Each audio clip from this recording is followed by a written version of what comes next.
My survey was based on the connections and perceptions of agriculture. I've always been interested in comparing people's knowledge and involvement in agriculture to their perceptions about a couple of different agricultural topics. The survey was created on November 16th using the SurveyMonkey website. There was no specific target audience for the survey, as I was looking to get answers from many different types of people, all with different levels of involvement in agriculture. To get a broad range of survey takers, I decided to share the survey on my Facebook. From there, I had my parents and sister also share it to try and get different age groups and locations.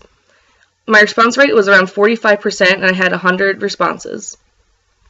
The first part of the survey focused on the survey takers' demographics. These two charts represent the first two questions on our survey, with more females than males taking the survey, and most of the takers living in Pennsylvania, Maryland, or Virginia, with one living in Germany.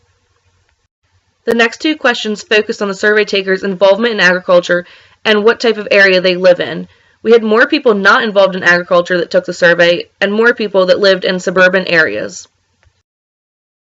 The next section of the survey had 4 multiple-choice questions that gauged the knowledge of the survey taker in ag industry topics.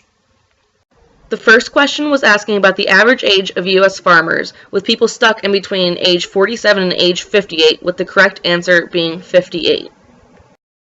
The second question was asking what percent of the U.S. population farm and ranch families made up. These answers were more spread across the board, with more people thinking that 8% was the correct answer when it was actually 2%. The third question focused on what the number one crop grown in the U.S. is. This one again was mainly stuck between 2 choices, with the majority of the people getting the answer correct with corn. This next question I was very interested in. I had recently seen a Jimmy Kimmel episode where they were asking people on the street what GMO stood for, and most of them could not answer the question correctly. However, my survey takers did seem to know what GMO stood for, as 78 takers got the question correct. The last section of the survey focused on people's perceptions on ag industry topics. The statement scale I used included strongly disagree, disagree, agree, and strongly agree. I asked people, to what extent do you agree with each of the following statements? The statements were, most people do not know how the food they eat is grown or produced. Most people have misconceptions, wrong impressions about agriculture as a whole. All high school students should be required to take a class to learn about agriculture. It is safe for humans to eat GMOs. It is safe for animals to be fed GMOs.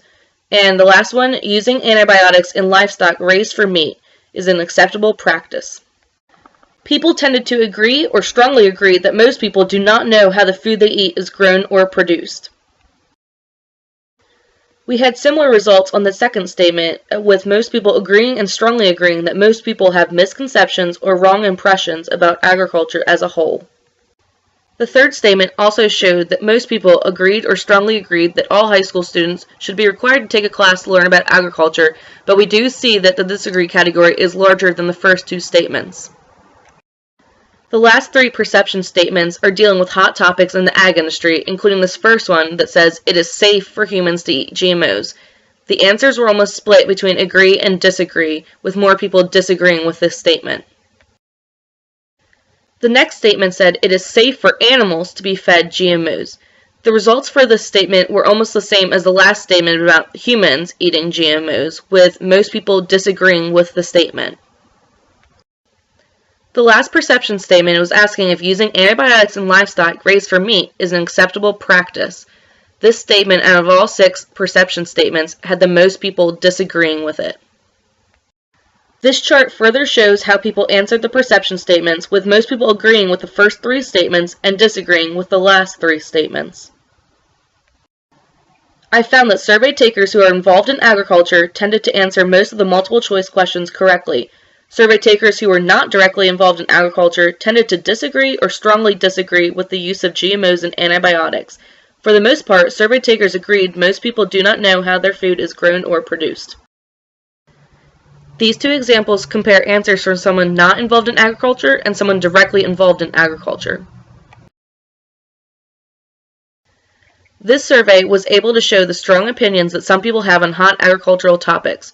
For the most part, people who selected directly involved in agriculture tended to agree with all of the perception statements, while people who are not involved in agriculture tended to agree with the first 3 statements, but disagreed with the final 3 statements, which were the hot topics. I recommend that we possibly do another survey which only focuses on the topics of GMOs and antibiotic use in livestock.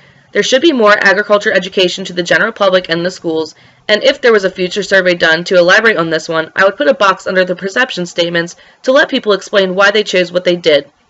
More responses would also be good to aim for on a future survey.